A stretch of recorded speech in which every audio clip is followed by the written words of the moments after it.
تو بیت اللہ شریف اللہ کا گھر ہے، مگر یاد رکھو ایک اور بھی اس کے ساتھ مسئلہ یاد رکھو، ہم یہاں پر جس علاقہ میں جہاں پر بھی روئے زمین پر ہم رہتے ہیں، ہمارے دلوں میں بیت اللہ شریف کی عزت، عظمت، وقار، ادب، احترام موجود ہے۔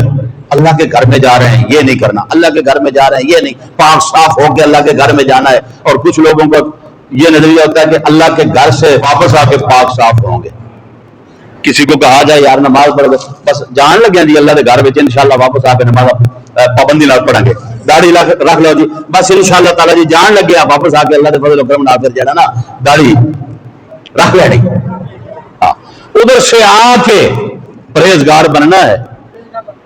پرہیزگاری کا مرکز تو وہ ہے رسول اللہ کے دربار میں حاضری ہو، اللہ کے دربار میں حاضری ہو تو بغیر تیاری کے، اور وہاں حاضری بغیر تیاری کے دے کے واپس آ کے پھر تیاری کرنا